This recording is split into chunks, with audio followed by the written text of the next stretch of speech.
저희들 다 찾으셨으면은 저희들 한 목소리로 1절부터 7절까지 함께 읽겠습니다. 이에 이고니온에서 두 사도가 함께 유대인의 회당에 들어가 말하니 유대와 헬라의 허다한 무리가 믿더라. 그러나 순종하지 아니하는 유대인들이 이방인들의 마음을 선동하여 형제들에게 악감을 품게 하거늘 두 사도가 오래 있어 주를 힘입어 담대히 말하니 주께서 그들의 손으로 표적과 기사를 행하게 하여 주사 자기 은혜의 말씀을 증언하시니 그 시내의 무리가 나뉘어 유대인을 따르는 자도 있고 두 사도를 따르는 자도 있는지라. 이방인과 유대인과 그 관리들이 두 사도를 모욕하며 돌로 치려고 달려드니 그들이 알고 도망하여 루가오니아의 두 성 루스드라와 더베와 그 근방으로 가서 거기서 복음을 전하니라. 아멘. 오늘 본문은 바울과 바나바의 1차 선교 여행 중에 이고니온이라는 곳에서 사역과 그에 따른 박해를 기록하고 있습니다.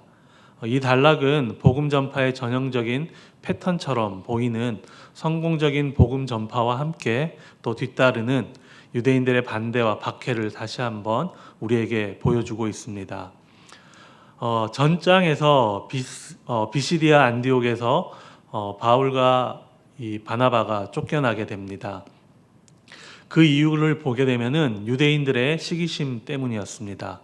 사도행전 13장 45절에 보면은 유대인들이 무리를 보고 시기가 가득하여 바울이 말한 것을 반박하고 비방하거늘이라고 기록하고 있습니다.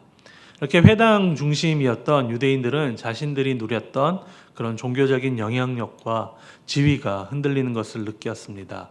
왜냐하면은 복음은 그들의 신앙적인 자부심, 그러니까 율법이나 혈통이나 전통과 같은 신앙적인 자부심을 넘어서는 메시지였기 때문이고, 또 그것은 그들이 이것을 위협으로 받아들였기 때문입니다. 이렇게 시기와 종교적인 독점욕이 그들의 박해의 뿌리가 되었던 것입니다. 그러자 종교적 또 정치적 세력의 개입이 이어졌습니다. 13장 50절 말씀을 보게 되면은 유대인들이 경건한 귀부인들과 그 성의 유력자들을 선동하였다라고 기록하고 있습니다.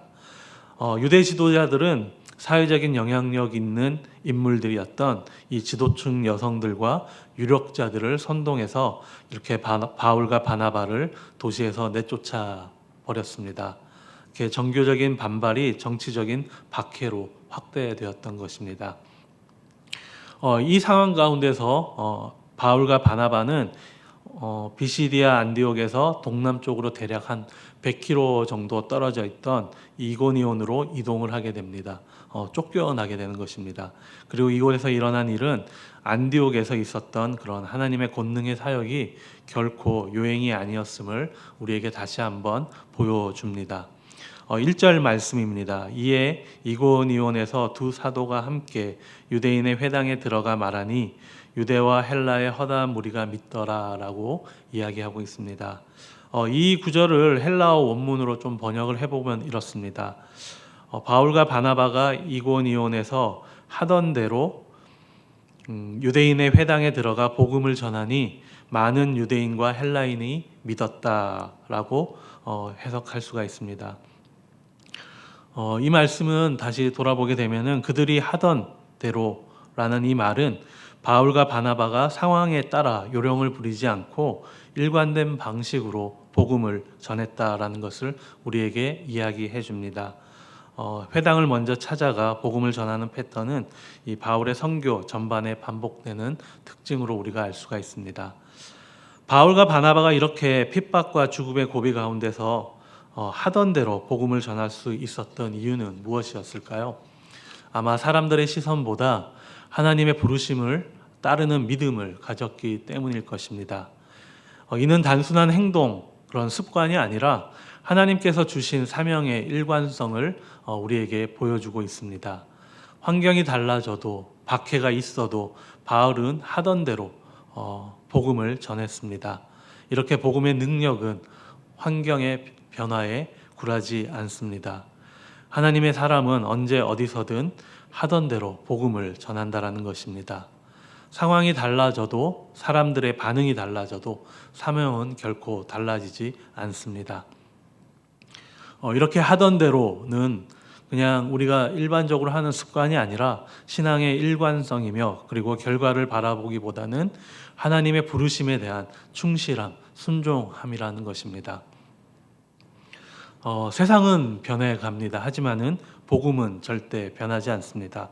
성도는 세상에 맞춰 바뀌는 사람이 아니라 이렇게 하나님께서 주신 사명을 따라 항상 하던 대로 믿고 하던 대로 순종하는 사람을 이야기할 것입니다.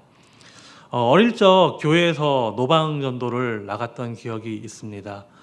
손에는 전도지를 들고 입으로는 예수님은 당신을 사랑하십니다. 예수님을 믿으세요. 라는 말을 해야 했지만은 그때 제 마음은 정말 이제 복음을 전한다는 그런 기쁨보다는 사람들이 나를 어떻게 볼까 하는 그런 시선의 두려움으로 가득했던 기억이 있습니다. 혹시 친구들이 지나가면은 그것을 보면은 또 나 얼마나 부끄럽고 그리고 누군가 차갑게 지나가면은 마음이 움츠러들었던 기억이 있습니다. 입은 복음을 전하고 있었지만은 마음은 여전히 사람의 시선이나 평가를 의식하는 자리에 서 있었습니다. 지금 이 바울과 바나바는 저의 어린 시절과는 정말 비교도 안 되는 상황 가운데 놓여 있습니다. 그들도 박해와 조롱 속에서 복음을 전했지만은 그들은 하던 대로 회당에 들어가서 말씀을 전했다라고 기록합니다. 그들은 상황이 어떻든 사람들의 시선이 어떻든 늘 하던 대로 복음을 전했던 것입니다. 그들의 기준은 세상의 반응이 아니라 이렇게 하나님의 부르심과 복음의 사명이었던 것입니다. 오늘 여기에 앉아 있는 저와 여러분의 믿음도 그러해야 할 것입니다. 사람의 시선보다는 하나님의 눈을 의식하고 또 결과보다는 그런 순종의 자리를 지키는 신앙, 그것이 바로 하던 대로 복음을 전하는 마음이 아닐까, 믿음이 아닐까 생각을 하게 됩니다. 바울과 바나바는 이렇게 새로운 곳에서도 늘 그들이 하던 대로 사람의 시선보다 하나님의 부르심을 따르는 믿음을 가지고 성령이 가르쳐 주신 그 복음의 방식대로 사역을 하였습니다. 그랬더니 어떤 일이 일어났습니까? 유대와 헬라의 허다한 무리가 믿게 되었다라고 기록합니다. 그러나 순종하지 않는 유대인들이 이방인들의 마음을 선동하여 또 여기서도 형제들, 기독교인들에게 악한 감정을 품게 하였습니다. 이런 상황에서도 두 사도는 이곳에 오래 머물며 주가 주시는 힘을 입어 담대히 말씀을 전했다라고 기록하고 있습니다. 그들이 오래 머물렀던 이유는 복음을 듣고 그리스도인이 된 사람들을 보호하고 그리고 반대자들에게 지속적으로 복음을 전하기 위해서, 즉 기독교를 변증하기 위해서였을 것입니다. 오래 있어서 주를 힘입어 담대히 말하니 주께서 그들의 손으로 표적과 기사를 행하게 하여 주사 자기 은혜의 말씀을 증언하게 하였다라고 기록합니다. 이런 여러 가지 방식으로 함께 하셔서 말씀을 잘 전하게 하시고 또 말씀을 통해서 변화되게 하였다라는 것입니다. 이 두 사도에게 반대하던 자들도 이 정도면은 정말 이제 마음을 돌릴 법도 할 것 같습니다. 그런데 실상은 그곳의 무리들이 반으로 갈라지게 됩니다. 4절 말씀에 보게 되면은 그 시내의 무리가 나뉘어 유대인을 따르는 자도 있고 두 사도를 따르는 자도 있는지라 라고 말씀합니다. 또다시 왠지 불안함이 엄습해 옵니다. 바울과 바나바가 이고니온에 오래 머물며 주를 힘입어 담대히 말씀을 전했더니 주님의 도움이 더해져 그들의 손으로 표적과 기사를 행하게 해주시고 이에 힘입어 자신의 은혜의 말씀을 증언하였는데 또 이렇게 파가 두 개로 나누어졌던 것입니다. 이제 이것이 논쟁의 출발이며 또 바울 일행이 겪는 박해의 시작이었습니다. 그리고 반대파인 이 믿지 않는 이방인과 유대인들과 그 관리들이 바울과 바나바를 모욕하고 이제 돌로 쳐 죽이려고 달려들고 있는 모습을 우리에게 보여주고 있습니다. 그런데 그들은 이미 이것을 알고 도망치게 됩니다. 사도행전 이 앞부분에서 돌에 맞아 죽은 스데반 집사나 그리고 칼로 죽임을 당한 야고보를 생각하면 이렇게 도망가는 것이 조금은 아쉽게 느껴지기도 합니다. 이들처럼 복음을 정말 담대히 외치며 죽는 것이 우리 눈에는 조금 더 감동이 있는 것처럼 보이기 때문일 것입니다. 오늘 이 본문의 내용을 전체적으로 볼 때 이 이고니온에서 바울과 바나바의 행동은 두 가지의 패턴으로 나타납니다. 그것은 크게 견딤과 도망감으로 우리가 볼 수 있을 것입니다. 우리의 바람은 바울과 바나바가 이렇게 고난과 핍박 가운데서도 이고니온의 이방인들과 유대인들을 다 전도하고 그곳을 담대히 멋있게 떠나면 좋을 것 같은데 쫓겨나듯 그곳을 도망치는 모습을 보게 됩니다. 아까 말씀드렸듯이 조금은 아쉬운 부분처럼 인간의 눈에는 그렇게 보일 수도 있습니다. 하지만 곰곰이 생각해 보면은 우리의 삶도 마찬가지일 것입니다. 하나님을 믿고 순종하려고 하지만은 현실은 때로는 예상치 못한 방향으로 흘러갈 때가 많이 있습니다. 아마 우리 눈에도 이 바울과 바나바도 그랬던 것 같습니다. 이렇게 이고니온에서 복음을 전할 때 많은 사람이 믿었지만은 동시에 거센 반대가 일어났던 것입니다. 그들은 한편으로 견디며 말씀을 전했지만은 또 한편으로 도망치며 다음 지역으로 옮겨가는 것을 보게 됩니다.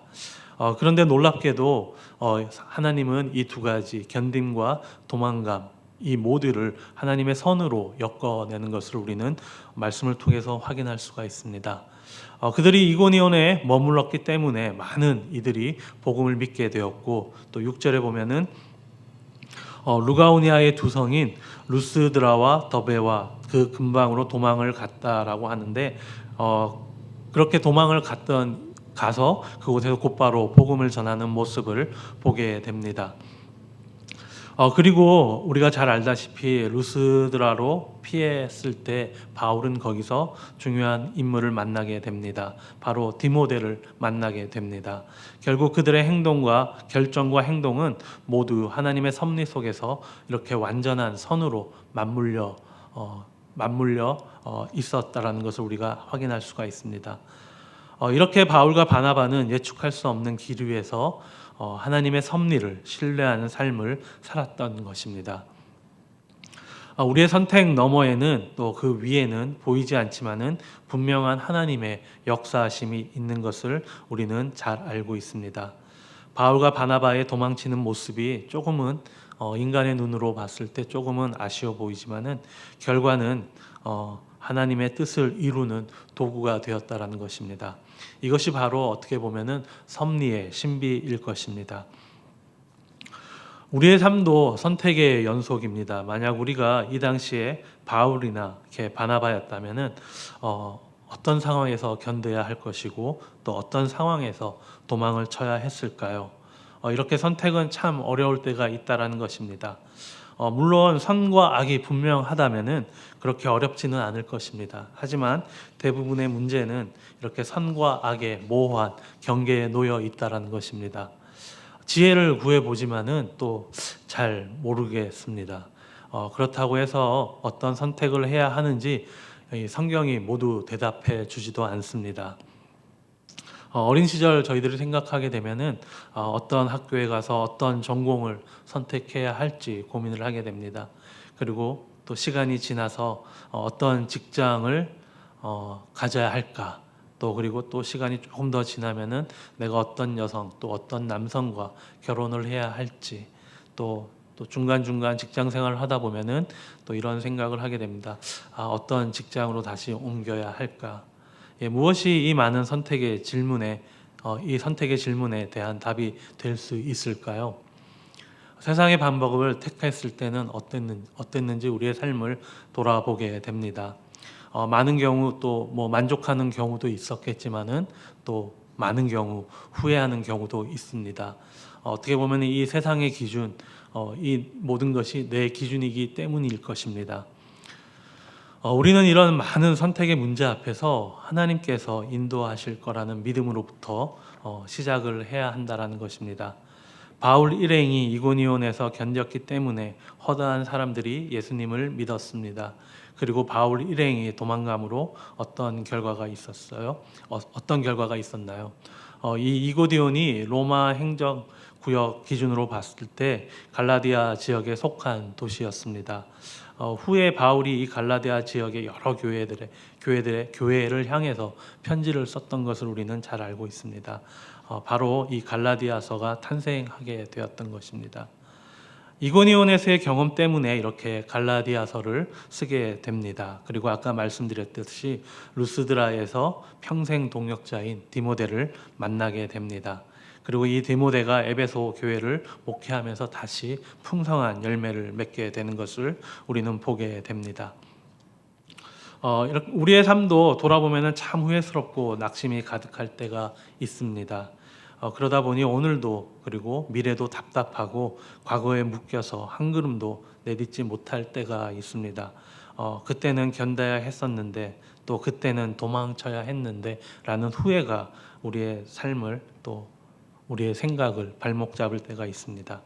복음으로 새롭게 된 우리가 회복해야 될 시선은 바로 하나님의 섭리를 신뢰하는 믿음의 눈입니다. 우리는 이렇게 내가 맞게 행동하고 있는가를 고민할 때 우리는 항상 기억해야 할 것입니다. 하나님은 우리의 결정 자체보다 그 모든 길을 통해 당신의 선한 계획을 이루심을 우리는 믿어야 할 것입니다. 저와 여러분이 오늘 피하기로 결정해도 또 견디기로 결단하더라도 하나님은 그 모든 것을 합력하여 선을 이루신다라는 것입니다. 바울 일행의 삶도 그랬던 것입니다. 견딜 때는 담대히 복음을 전했고 피할 때는 복음의 문을 넓혀 나갔던 것입니다. 우리가 잘 아는 잠언 16절 말씀에 보면은 이런 말씀이 있습니다. 사람이 마음으로 자기의 길을 계획할지라도 그의 걸음을 인도하시는 이는 여호와시니라라고 말씀하고 있습니다. 이렇게 신앙의 성숙은 결과가 아니라 어떤 상황에서도 하나님을 신뢰하는 태도일 것입니다.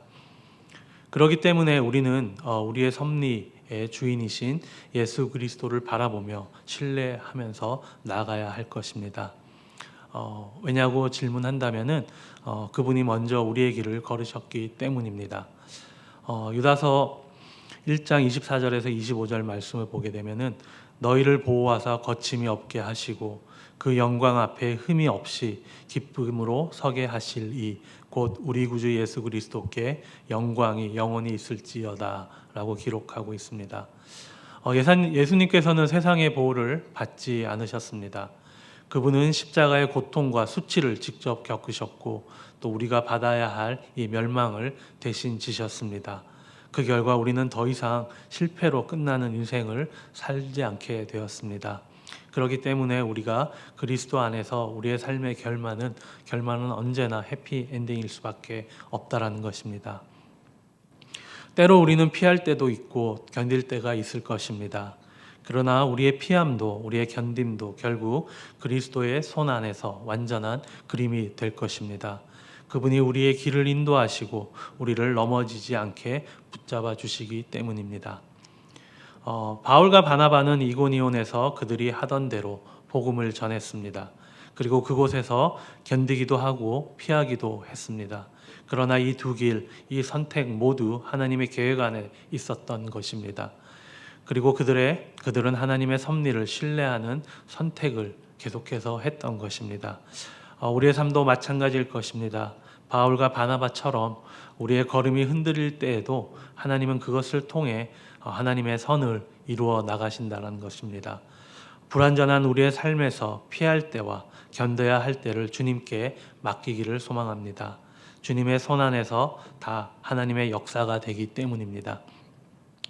그러므로 낙심하지 말고 하나님의 부르심을 따라 하던 대로 믿고 순종하시기를 바랍니다. 그렇게 했을 때 그 길의 끝에는 언제나 주님의 선하신 뜻이 있음을 믿고 그리고 담대히 오늘을 사는 저와 여러분이 되기를 축복합니다. 다 함께 기도하시겠습니다. 주님, 우리의 걸음이 때로는 흔들리고 또 선택이 확신이 없을 때가 많습니다. 그러나 오늘 이 말씀처럼 우리의 결정 위에는 주님의 선한 섭리가 역사함을 믿습니다. 예수 그리스도 안에서 우리의 모든 길의 끝이 기쁨으로 마무리될 줄 믿습니다. 피할 때에도 견딜 때에도 언제나 주님을 신뢰하며 살아가게 하여 주시옵소서. 이 모든 말씀 살아계신 예수 그리스도의 이름으로 기도드립니다. 아멘. 오늘 말씀을 가지고 저희들 함께 기도하기를 바랍니다. 우리의 삶이 불완전함으로 또 염려와 두려움이 우리의 선택을 막거나 또 망설이게 할 때가 있습니다.